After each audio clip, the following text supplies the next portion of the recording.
ठहरो।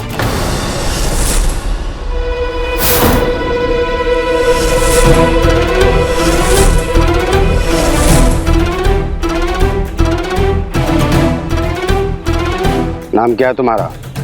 धामा। धामा, परम धामा। राज? विजयनगर। धन्यवाद। बहुत ठंडे है। यहाँ से जाने की वजह? उज्जवल व्यापार की खोज मान्यवर।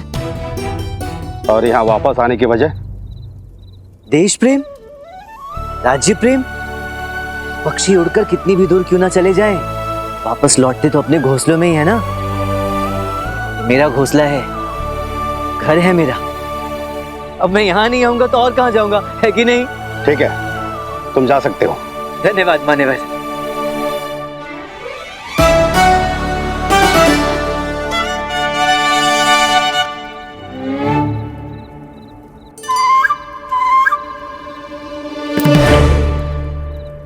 चलो पता करके आता हूँ मेरे मरने की खबर पहुंची कि नहीं। बहुत ठंड है मित्रों, बहुत ठंड है। अरे कौन हो भाई, कहाँ से आए हो, क्या नाम है तुम्हारा? अरे मुझे नहीं पहचाना, मैं परम धामा, वो तेनाली गांव के पास जो दूसरा गांव है ना, गुंटूर, वहां से हूँ। चलो अच्छा लगा, बैठिए बैठिए। बैठिए बैठिए। तेनाली गांव का नाम सुनकर मुझे वो याद आ गया। वो वो कौन मान्यवर? अरे वही, वो इतना चतुर था कि बड़ी बड़ी समस्याओं को चुटकियों में हल कर देता था। ओहो ओहो। बुद्धि कितनी भी बड़ी हो, वो यूं ही सुलझा दिया करता था। लीजिए लीजिए लीजिए। परंतु बुरा भी इतना था ना भाई साहब कि क्या कहें। मेरे विचार से और मेरे अनुभव से तेनाली के लोग इतने बुरे नहीं होते हैं। बुरा? अरे राक्षस भी इतना बुरा नहीं होता जितना होता। संसार का सबसे बुरा मनुष्य भी उसके आगे दूध का धुला फरिश्ता समझो। अरे जो आदमी अपने मित्र को धोखा दे सकता है वो कुछ भी कर सकता है। अरे होगा कोई उससे बुरा मनुष्य? आप भी ऐसा ही मानते हैं? देखिए मैं ऐसा कदापि नहीं मान। क्या है कि बुद्धिमान व्यक्ति कभी चालबाज नहीं हो सकता। मेरे विचार से तो व्यक्ति में जितनी प्रतिभा होती है वो उतना ही साफ सुथरा होता है। कोई मूर्ख ही होगा जो ऐसा करेगा, क्यों भाई? है? अरे श्रीमान जी, वो बहुत ही बड़ा चतुर प्राणी था। काश इंसान भी इतना अच्छा होता। इतना लालची, कपटी, धोखेबाज इंसान निकला कि क्या बताए। देश पर तो प्राण चिटकता था, फिर वो देशद्रोही वही बन गया। अरे जिस हाथ से उसे खिलाया गया उसी हाथ को खा गया, बताओ। मेरे विचार से हर बात के दो पहलू होते हैं, तो इस बात के लिए भी कोई ना कोई कारण अवश्य रहा होगा। कारण कोई भी रहा श्रीमान जी, अपने अन्नदाता, अपने स्वामी, अपने राजा का अपमान करने के लिए उचित ठहराया नहीं जा सकता। सच कहूं, यदि वो अगर मुझे मिल गया ना, खंजर सीधे उसके सीने उतार दूं। मैं तो उसके हाथ पैर काट के राजमहल के द्वार पर रख के आ जाता और महाराज को श्रद्धा अर्पित करता। मैं तो उस परिंदे की आंखें नोच लूं। अभी तक मेरे मरने की खबर यहाँ नहीं पहुँची। हो सकता है ये खबर पहुँचने के पश्चात मेरे लिए इतनी घृणा ना रखें। अरे भाई तुम क्यों डर रहे हो? हम तुम्हारी थोड़ी बात कर रहे हैं, हम तो उस देशद्रोही की बात कर रहे हैं। तुम थोड़ी ना वो हो। हाँ वही तो। मैं थोड़ी ना वो हूँ, किंतु आप सब तब से वो करके बात कर रहे हैं। इस वो का कोई नाम क्यों नहीं ले रहा? इसका कोई नाम तो अवश्य होगा ना। हाँ, किंतु विजयनगर में उसका नाम लेना भी वर्जित है। तभी तो विजयनगर में उसके नाम से भी लोग घृणा करते हैं।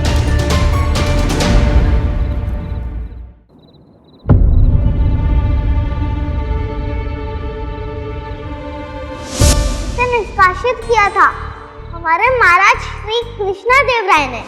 सच कहूं, यदि वो अगर मुझे मिल गया ना, खंजर सीधे उसके सीने उतार दूं। मैं तो उसके हाथ पैर काट के राजमहल के द्वार पर रख के आ जाता।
मुझे लगता है हमें वापस चलना चाहिए। अब यहाँ कुछ नहीं रखा हमारे लिए, सब समाप्त हो गया। विजयनगर को तेनालीरामा की आवश्यकता है। विजयनगर ही तेरा लक्ष्य है। तुझे विजयनगर जाना चाहिए रामा। सब कुछ कभी भी समाप्त नहीं होता बनी। हर अंत में कहीं ना कहीं किसी ना किसी प्रारंभ के अंश अवश्य छिपे होते हैं, और वो मैं ढूंढ लूंगा। मैं वापस नहीं जाऊंगा बंधु। ये मेरा देश है, ये मेरा घर है। अपना घर छोड़कर क्यों जाऊं मैं?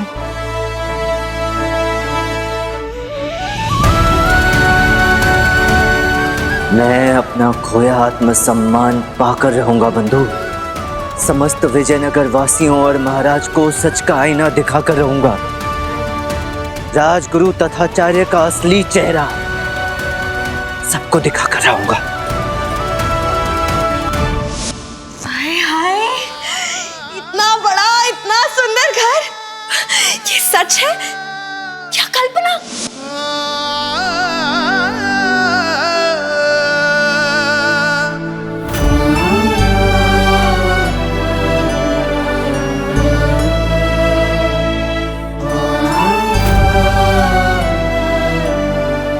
ऐसे घर में तो हाथ से उम्र भर रह सकते हैं। उठा लो, अरे हमें कोई सपने से उठा लो।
ये भी सही है।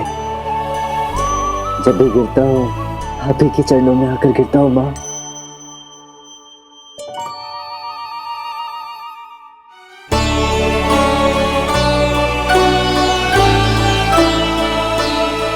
जय माँ काली।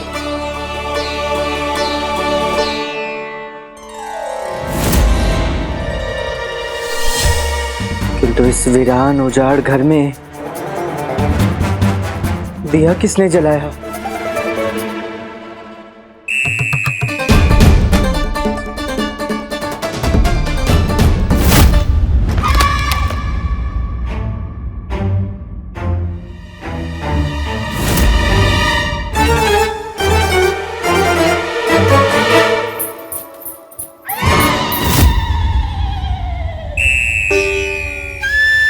कौन है? कौन है?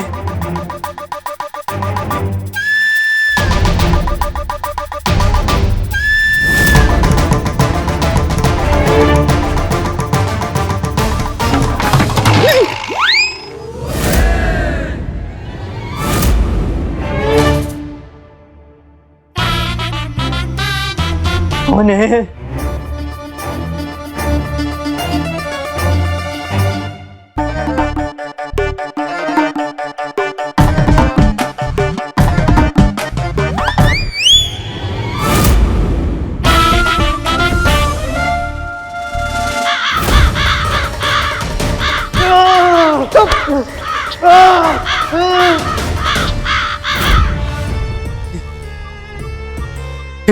फिर से कौवे नहीं कोई नहीं, कोई नहीं, कोई नहीं।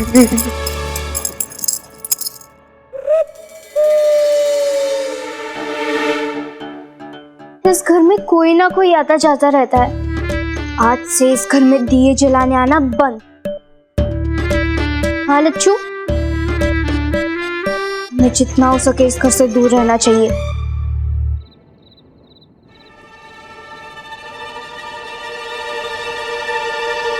अवश्य ये कौवे वाला बाबा होगा वहां।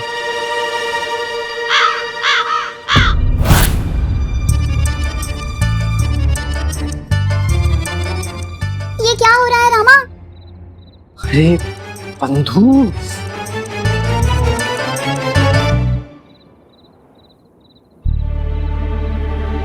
ए बंधु! ये क्या हो रहा है रामा? यहाँ के लोगों में तेरे लिए इतना द्वेष भरा है, फिर भी कोई तेरे घर के अंदर घुसा बैठा है। पहले भोजन गया, अब घर भी गया, और यहाँ पगड़ी में बैठे बैठे मेरा दम भी घुट गया है। सही कह रहा है बंधु। ऐसी परिस्थिति में हम बेसहारा ही नहीं, बेघर भी हो गए। अर्थात अब दर दर की ठोकरें खानी पड़ेंगी। जो भी हो रहा है माँ की मर्जी से ही हो रहा है बंधु। आगे भी जो होगा वो माँ ही निर्धारित करेंगी। माँ जहाँ चाहेंगी वहां पहुंचा देंगी।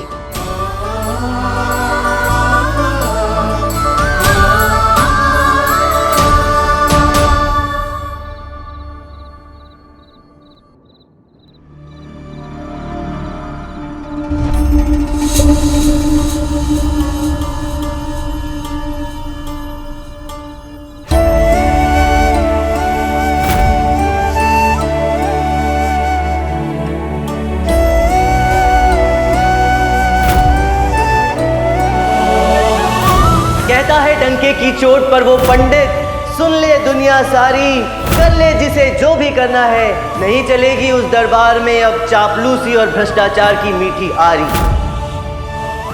करता है समाप्त रामा ये कविता इस अंतिम पंक्ति के साथ, रहे सदैव सर पर महाराज का हाथ, रहे सदैव ये रामकृष्णा अपने महाराज की छत्र छाया के आसपास। पंडित रामकृष्ण नहीं रहे, उनका निधन हो गया महाराज। मृत्यु का कारण हृदय रोग बताया गया।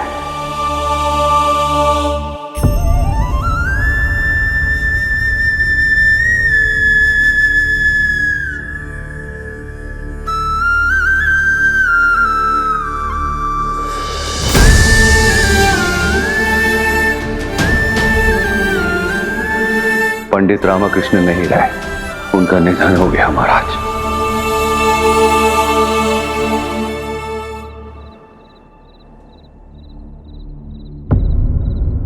ये इतनी रात को वृद्धा महल के बाहर क्यों बैठी है?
ये कौन है जो उस फरियादी वृद्धा के साथ बैठा है?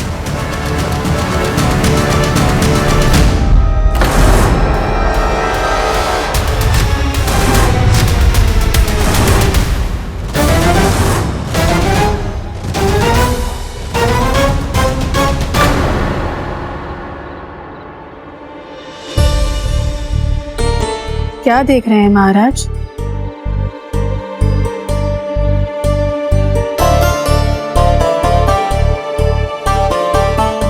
वो फरियादी वृद्धा देख रही है, उसके साथ जो व्यक्ति बैठा है पता नहीं क्यों जाना पहचाना सा प्रतीत हो रहा, जैसे जानते हैं हम उसे बहुत अच्छे से, कोई पुराना परिचित या कोई अपना सा। महाराज, आपके लिए तो आपके राज्य का हर व्यक्ति आपके परिवार का सदस्य है, और आप परिवार का सदस्य है, जाना पहचाना नहीं लगेगा तो कौन लगेगा? हो सकता है कोई नया फरियादी हो। और यदि ये सत्य है महाराज, तो ये तो और भी चिंता का विषय है। परंतु इस प्रकार तो फरियादियों की भीड़ लग जाएगी महाराज। हम उनका नाम तो नहीं ले सकते, परंतु आज अगर वो जीवित होते और यहाँ होते तो संभवतः यहाँ क्या पूरे राज्य में कहीं कोई फरियादी नहीं होता। हम समझ सकते हैं महाराज, उन्होंने जो कुछ भी आपके साथ किया उसके पश्चात उनकी मृत्यु की सूचना ने आपके हृदय पर एक गहरा आघात पहुंचाया है। क्षण भर के लिए तो हम शत्रु की मृत्यु पर भी विचलित हो जाते हैं, किंतु वो तो आपके प्रिय मित्र थे। सत्य कहे महाराज, तो जब से हमने उनकी मृत्यु के विषय में सुना है, तब से हमारा मन भी विचलित हो उठा है। महाराज, कुछ समय के लिए सब कुछ भूल जाइए और चलिए चलकर विश्राम कीजिए। वो राजा विश्राम कैसे कर सकता है रानी तिरुमलम्बा? इसके द्वार पर एक भी फरियादी खड़ा न्याय की गुहार लगा रहा हो और राजा के पास उसे देने के लिए ना न्याय का कोई विकल्प हो, न उस विकल्प का सुझाव देने वाला सलाहकार। शस्त्र और शासन चलाने में बड़ा अंतर होता है रानी तिरुमला। राजा युद्ध भूमि में अपनी शस्त्र कला का जौहर दिखा सकता है, आदेश दे सकता है, रणनीति बना सकता है, परंतु शासन चलाने के लिए उसे दक्ष और योग्य सलाहकारों की आवश्यकता पड़ती है। इसलिए इस समय हम बहुत कमी अनुभव कर रहे हैं।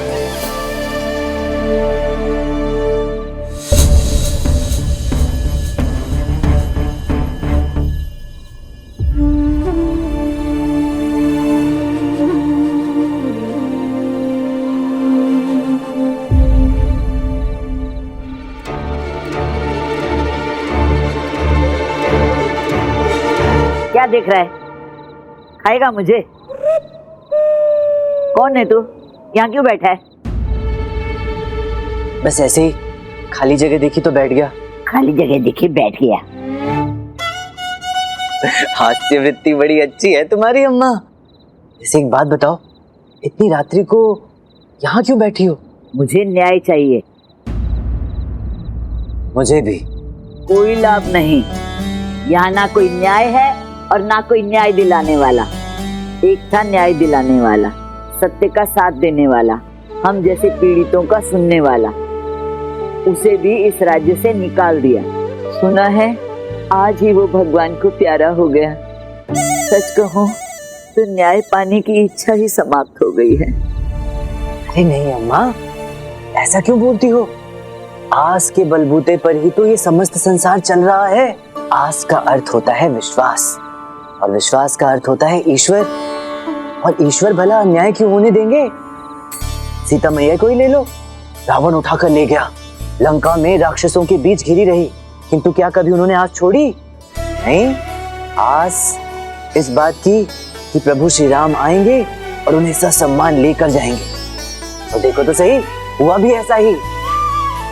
और वो तो लंका थी अम्मा, दुष्ट राक्षसों की नगरी। ये तो विजयनगर है अम्मा। यहाँ के न्याय पर तो देवता तक विश्वास रखते हैं, तो तुम्हें न्याय क्यों कर नहीं मिलेगा?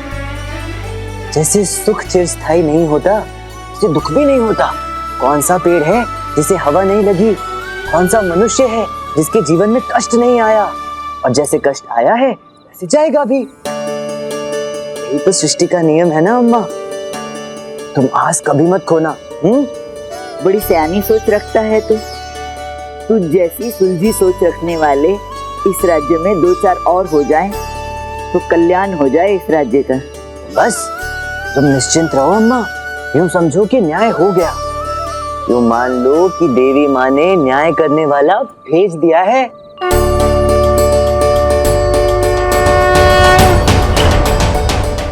रामा